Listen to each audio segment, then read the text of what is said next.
Welcome to Paranormal or Reality. On today's video, we investigate some camping ghost stories. We have started a new podcast that combines multiple videos.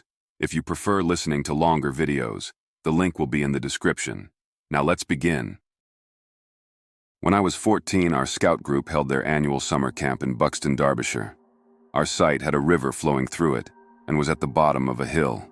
Each patrol was assigned a 7-man patrol tent. However, there was only 3 of us in our patrol.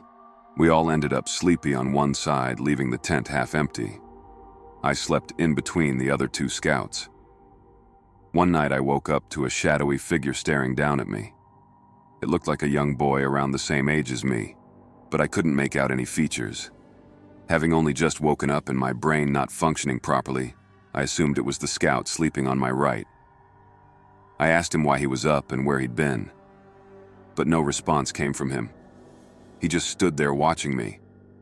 My brain then assumed it was an intruder, and I started yelling stuff like, "Hey, who are you? What are you doing in out tent? Get out." Immediately the tent was lit up and the figure disappeared. I had woken up the rest of my patrol, and they'd turned their torches on to see what the fuss was about. I tried explaining what had happened, but they just ignored it and went back to sleep. I concluded that my brain had just been playing tricks on me and that I'd just made it up. I went back to sleep. The next morning during breakfast, our scout leader came to eat with our patrol. I decided to tell him about what happened the night before, as I found it quite funny that I had hallucinated a person standing over me. Once I'd finished my story, he looked shocked. What he next told me was incredible. He said that he had been talking to the site owner, and apparently the campsite was dedicated to a boy soldier named Jack Cornwell. He was 15 when he died in World War I. He was the 3rd youngest person to be awarded the Victoria Cross Award, the highest award for bravery to a British soldier. According to the site owner, he used to camp on the site a lot, and the one by the river that we were on was his favorite. Apparently, his ghost remains there, watching over and looking after scouts who camp there. I don't know how true that part about him camping there is, since I've looked him up, and it never mentions his early life in detail. But ever since that day, I became a believer in the paranormal.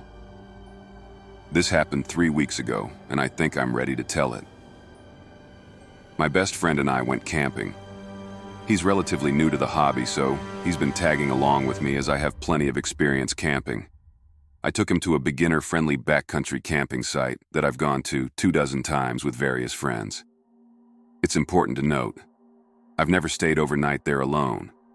It was a quick 2-night trip. We got incredibly lazy the second night and did not walk the garbage to the car, instead leaving it out for the 5 hours I would be asleep, as I had to be out of the campgrounds by 6:30 a.m. for work. We slept in separate tents next to each other because of my early dismissal. I jump up out of my sleep at 5 a.m. to footsteps going past my tent, left to right. I listened closely to try and identify what animal it could be, but it sounded very human. I flashed my light outside my tent. As quick as I beamed of light, the walking stopped. I panned my light and saw nothing. More importantly, I heard nothing. No scurrying away or running. Just pure silence besides the crickets. Obviously startled, I lay awake on my phone, refusing to go back to sleep. Roughly 10 minutes later, I hear something going through the garbage. Odd, as the garbage was on the left of my tent, but never heard any other walking outside. Whatever was going through the trash was ferociously looking through it, not like an animal skimming the top and working its way down. I flashed my light again and yelled out. Again, silence. No running away or nothing. I stayed sitting up with my light beamed outside the entire time. I didn't alert my friend, although I was pretty creeped out. It could just be a skunk or raccoon. At first daylight, I jump out of my tent and go straight to the garbage to put everything back in, untouched. It was exactly the way we left it. I'm frustrated truly. I feel like my mind is playing tricks on me. I just want to pack up, leave, and give my friend the heads up of possible animals in the area before departing. As I'm packing up, I hear the car doors open and close twice, located roughly 40 to 50 yards away behind heavy tree line.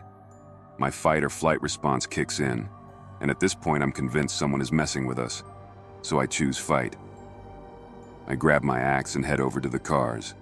When maybe 15 yards out, I round a corner and see my best friend walking towards me. I asked him, "What the hell are you doing here?" He said, "I fell asleep in the car."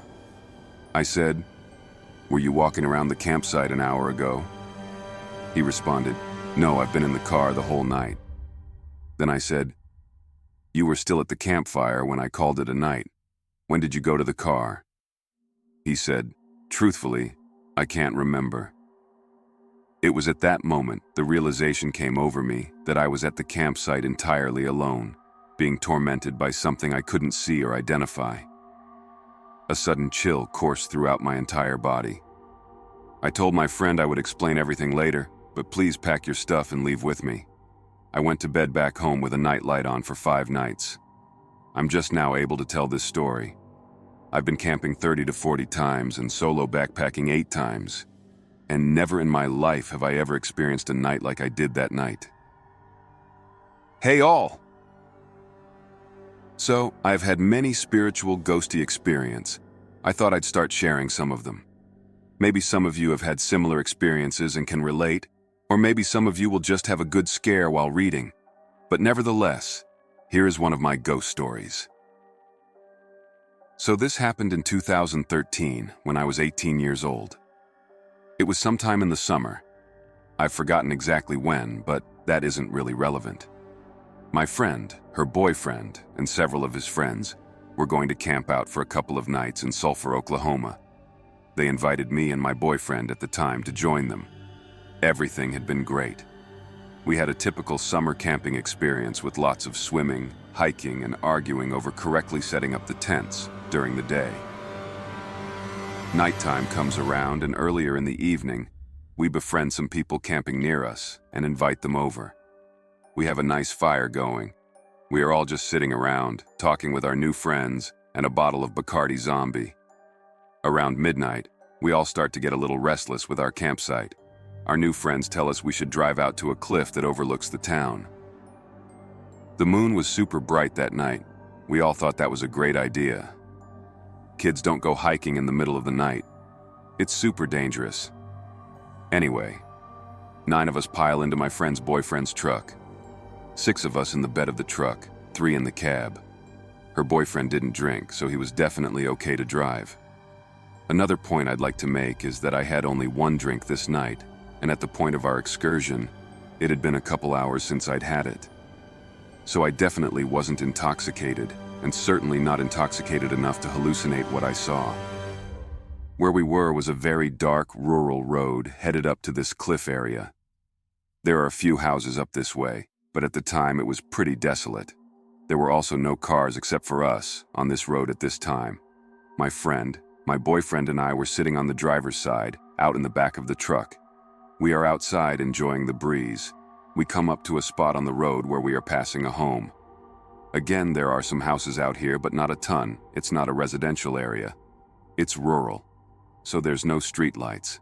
As we pass this house, I see a girl standing next to the mailbox at the end of the driveway.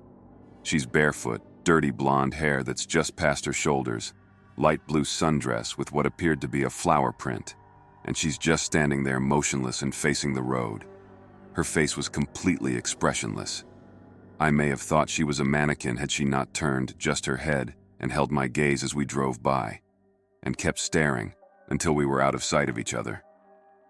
I instantly had chills head to toe and felt incredibly uneasy. She looked to be a teenager herself, or a very young adult. She was alone, and the house was completely dark. No porch light or any light coming from the windows. I turned to my friend, boyfriend, and asked if they had seen that, and I exclaimed how creepy that was. They agreed, but didn't have too much else to say. Naturally, I thought whoever lived there was just trying to scare whoever drove by looking like a stereotypical ghost girl. But what made me so uneasy was the idea that she would have just been standing out there, alone, for who knows how long, all in the hopes that someone might drive by. Keep in mind, this was the middle of the night, and we hadn't passed a single other car the whole trip up to the cliff. It just wasn't sitting right with me. We continue on and make it to the cliff, and enjoy a moonlit mini hike and enjoyed the view over this sleepy town. Without any other incidents, I might add. A few years down the line, my friend and I are having spooky discussions when I bring up that night. I asked her if she remembered that night and how creepy that was. She said that she had a confession to make. She said, "You've brought that night up a few times since then, and I have to be honest. I never actually saw anyone standing there. None of us did. We actually thought you were trying to scare us, so we played along." She went on to tell me that she does remember the house in question and doesn't remember the mailbox at all, but there was never a person standing next to road beside that mailbox. And everyone else in the car? They hadn't seen her either. They all thought I was lying and just trying to scare everyone. I remember so many details of what she looked like, almost in a frame-by-frame sequence. The uneasy feeling I got as soon as I saw her and how it felt like she was staring directly at me. At the time, I thought she was just staring at all of us, but maybe she was, in fact, only staring at me. My friend has since told me this story thoroughly creeps her out now, knowing that I was dead serious about seeing her, and I definitely wasn't fucking around. And I'm also way more creeped out knowing I'm the only one who saw her. I just don't know what to think of it. My friend went to a campsite over the weekend, but when she returned, she told me everything while completely shaking. She was staying on a campground in Burns, Tennessee. She told me that the cabins were separated from each other, and everywhere in the distance were trees. Each night there would always be twigs breaking, but she couldn't see who was doing this since it was completely pitch black. She told me that she's a light sleeper, but not even the quietest noise can wake her up, which she thought was very strange. The last night she was staying at that campground, she was asleep like always, but then woke up to more twigs breaking, but it sounded almost like that thing was right at her window. She jumped out of her bed, grabbed her phone, turned on her flashlight to look through the window. She couldn't see anything, so she decided to open the front door to the cabin. As soon as she was about to tell me the rest of the story, she started crying. It took a while for me to get her to tell the rest of what happened, but after a while she was finally able to tell me the rest of her experience. She told me that as soon as she opened the front door, she flew back to the floor, saying to herself, "Why was this thing here at this cabin every night while I was staying here?" She stood up, slammed the door shut, and quickly locked it. She told me that as soon as she got back from that trip, she's been waking up at 3 a.m. every night after that experience. She started seeing glowing white eyes and a huge smile. She always turns on the lights of her room. Nothing. Every night, before she goes to bed, she thinks about that smile, saying to herself, "Who was that, and why was I their target?" The next day, we started doing research. None of that stuff had anything to do with the experience my friend went through. This is a true story. If you don't believe me, ask my friend Kyle. She still wakes up at 3 a.m. to this day. Thanks for tuning in. Watch another video if you dare.